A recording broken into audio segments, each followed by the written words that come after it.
साथियों नमस्कार, मैं Guptesh Sharma future pro YouTube channel पे आपका स्वागत करता हूँ। एस्ट्रोलॉजी की कड़ी में अगली वीडियो आपके लिए प्रस्तुत है। पिछली वीडियो में हमने कुंडली के 12 भावों की संज्ञाओं के विषय में बात की थी। अब उसको आगे बढ़ाएंगे। आगे बढ़ने से पहले हमेशा की तरह विनम्र निवेदन कि आप हमारी वीडियोस को देखें, लाइक करें, चैनल सब्सक्राइब करें, शेयर करें और बेल आइकन दबाना ना भूलें ताकि जैसे ही कोई नई वीडियो लॉन्च हो उसकी सूचना तुरंत आपको प्राप्त हो जाए और आप अपनी पसंद की वीडियो को जल्दी देख सकें। पिछली वीडियो में हमने बात की थी कि ये 4 केंद्र जो व्यक्ति के जीवन का आधार हैं, कॉलम हैं उसकी लाइफ के, ये पूरा का पूरा लाइफ साइकिल भी है।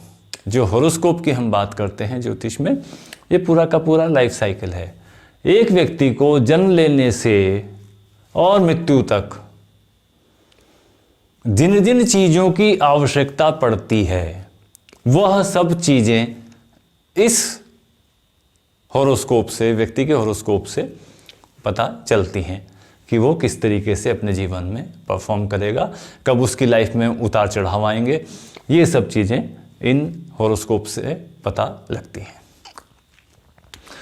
हमने पिछली वीडियो में बात की थी कि कुछ कुंडली में केंद्र हैं, त्रिकोण हैं, पर्णफर, अपोक्लिम, त्रिक भाव, आयु भाव, मृत्यु भाव, ये सब चीज़ें हैं।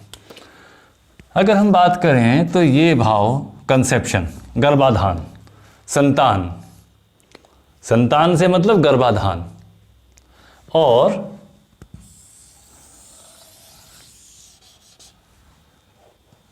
एक, दो, 3, 4, 5, 6, 7, 8, 9, ये दर्शन, लग्न हो गया। यहां पर जातक का जन्म हुआ। फिर यहां से अगर 9 गिने तो ये भाव आत्मा का निष्कासन का भाव हो गया। अर्थात कहने का मतलब सिर्फ ये है कि जब हमने इस भाव को मृत्यु का कहा, लेकिन हमें लगता है कि मृत्यु का भाव 8वें के बदले 9वां होना चाहिए, इसीलिए हमने कहा कि 8वां भाव आयु का है। तो इस तरीके से हमने बहुत सारे भावों के बारे में बात की थी, लेकिन आज हम सिर्फ 3 भावों के बारे में बात करेंगे। हम बात करेंगे सबसे पहले केंद्र, 1, 4, 7, 10, जो आदमी के जीवन का बेस है। बिल्कुल ये बिगिनिंग है, किस तरीके से व्यक्ति का जीवन चलेगा। दूसरे शब्द हमने इस्तेमाल किया था पर्णफर। पर्णफर 2, 5, 8, 11। पर्णफर का मतलब सफलता, सक्सेस। व्यक्ति को जीवन में कब सक्सेस मिलेगी वो ये 5, 4 भाव बताएंगे, 2, 5, 8, 11। तीसरा हमने शब्द लिया था एक आपोक्लिम। आपोक्लिम 3, 6, 9, 12। ये आपका डिक्लाइन या लॉस रिप्रेजेंट करेंगे। तो आपके जीवन की किस तरीके से चलना है, किस समय पर सफलता मिलनी है, किस समय पर नुकसान होना है, वह सब चीज़ें इन भावों से आपको पता लगती हैं कि कौन से भाव एक्टिव हो रहे हैं और कौन सा ग्रह कहाँ बैठ करके किस भाव को आपको रिजल्ट दे रहा है। तो ये हमारे लाइफ, किसी भी व्यक्ति के जीवन के ये 3 मुख्य लक्षण है या मुख्य जो है उनके कार्य हैं कि आदमी का बेस क्या है, उसे सफलता कितनी मिली, उसका नुकसान कितना, सफलता मिली या नुकसान की तरफ को ज़्यादा है। जिन चीज़ों को समय से कंट्रोल किया जा सकता है, इसीलिए ज्योतिष विज्ञान का प्रादुर्भाव हुआ। अब हम बात करते हैं कि जीवन चक्र है। इस जीवन चक्र के अंदर आदमी के कंसेप्शन से लेकर के जन्म होने तक का एक साइकिल, ये पेरेंट्स का, और जब जातक ने जन्म लिया उसके बाद जो जीवन का जो उसका विकास क्रम रहा है, उस विकास क्रम में किसी जातक को क्या क्या चीज़ों की आवश्यकता पड़ती है या क्या क्या उसे करना पड़ता है, क्या क्या उसे सामना करना पड़ता है किन किन चीज़ों का, वो सब यहाँ से रिप्रेजेंट होती है हर भाव से। ये उसका तन भाव जिसे हम लग्न कहते हैं, कुंडली का सबसे इंपॉर्टेंट भाव।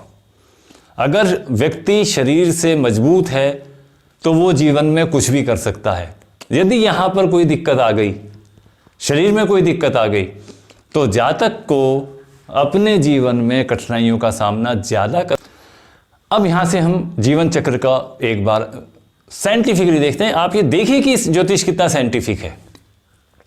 बच्चे का जन्म हुआ, बच्चे के जन्म के बाद में दूसरा भाव दिया गया धन को। धन, खाना, उसका पीना, उसका जो बेसिक शिक्षा जो उसे पैदा होते ही माँ बाप से मिलनी है, वो यहाँ से दिखाई पड़ती है। जन्म होते ही बच्चे को कुछ ना कुछ खिलाया जाता है। धन का भाव, धन और खाद्यान्न, उम्र के हिसाब से जो हमारे जीवन के 4 पड़ाव भी हैं। जैसे अगर हम हिंदू धर्म की बात करें तो आपका ब्रह्मचर्य, गृहस्थ जीवन, वानप्रस्थ और संन्यास। तो हम चारों चक्रों की बात करेंगे तो ये चारों चक्र अलग अलग समय पर काम करेंगे। अगर हम 12 साल के बच्चे की बात कर रहे हैं तो पंचम भाव से हम उसकी शिक्षा देखेंगे, ना कि संतान देखेंगे। तो ये जीवन के स्तर के हिसाब से अपने ये 12 भाव रिप्रेजेंट करते हैं। तो जन्म के बाद में हुई आपको धन, शिक्षा, यहाँ पर बच्चे के लिए शिक्षा है। जब वो पैदा हुआ है, जो उसे बच्चे सिखाते हैं, बोलना थोड़ा थोड़ा सिखाते हैं, तो ये शिक्षा, धन आदि इस भाव से दिखाई पड़ेंगे। अब बच्चा थोड़ा और बड़ा होगा, अब धन आएगा कहाँ से? जब बच्चा बड़ा हुआ, धन आएगा कहाँ से? धन आएगा तब जब वो पराक्रम करेगा, परिश्रम करेगा, तब उसे धन मिलेगा। तो थर्ड हाउस जो है वो आपका परिश्रम का, पराक्रम का, कंपटीशन आदि, कितना वो सक्सेस होगा, ये यहाँ पर थर्ड हाउस उसके लिए हो गया। फिर उसके बाद में आया फोर्थ हाउस। जब वो पराक्रम से धन कमाने लगेगा तब उसे सुख भी प्राप्त होगा। जब सुख प्राप्त होगा, सुख प्राप्त होने लगेगा, फिर आएगी उसकी शिक्षा। ये शिक्षा का भाव है बच्चे के लिए। लेकिन यहां पर इस शिक्षा को उस निगाह से ना देखें कि उसने कितनी डिग्रियां ली हैं। ये जो है ये विचार का भाव है कि उसके थॉट्स किस तरीके के डेवलप हो रहे हैं। तो उस समय पर ये, क्योंकि जो थॉट बचपन में डेवलप हो गए वो फिर जिंदगी भर पीछा नहीं छोड़ते। तो ये विचारों का भाव है। जब वो पढ़ाई करेगा, सामने अपना आगे बढ़ना शुरू करेगा, फिर ये छठा भाव। जब वो आगे बढ़ेगा तो टांग खींचने वाले बहुत मिलेंगे यहां, यानी कंपटीशन। जब वो कंपटीशन फाइट करेगा तब आगे बढ़ेगा। फिर अब छोटे बच्चे के लिए ये भाव उसके दोस्तों का भाव है। किस तरीके के दोस्त उसे मिलेंगे और वो उसको ऊपर लेकर के जाएंगे या उसको धकेलेंगे नीचे, ये यहां से निश्चय करेगा बच्चे के उसमें। जब वो जवान होगा या विवाह का जीवन आएगा तब वे वैवाहिक साथी के लिए है या पार्टनर्स के लिए है। फिर जब कंपटीशन होगा, शत्रु होंगे, शत्रु किस तरीके के हैं, दोस्त किस तरीके के हैं, रोग भी होंगे। फिर अष्टम भाव से रोग का भाव हो गया। ये अष्टम भाव फिर गूढ़ विद्या का भी भाव हो जाता है। उसके बाद में उसका भाग्य कैसा है, ये सब चीजें, उसकी मेहनत, उसके जातक के विचार, उसके शत्रु, उसके मित्र,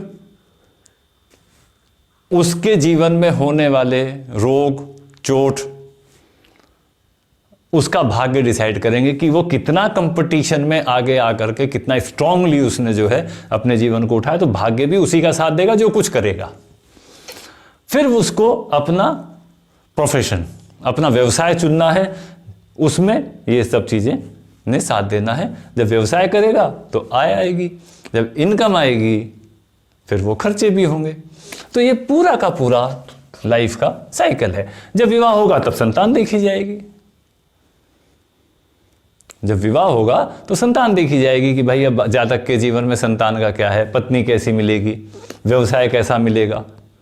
तो ये सारे के सारे जितने भाव हैं ये बहुत साइंटिफिकली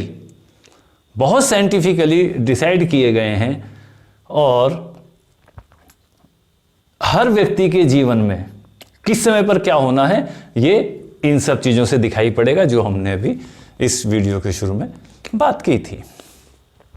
आगे वाली वीडियोस में इन भावों के और डिटेल में, हर भाव के बहुत डिटेल में जाएंगे, ग्रहों के बारे में बात करेंगे, कौन सा ग्रह क्या करेगा। और इस वीडियो को हम यहीं पर समाप्त करते हैं। आपका बहुत बहुत शुक्रिया। अंत में आपके भीतर बैठे परमात्मा को मैं नमन करता हूँ।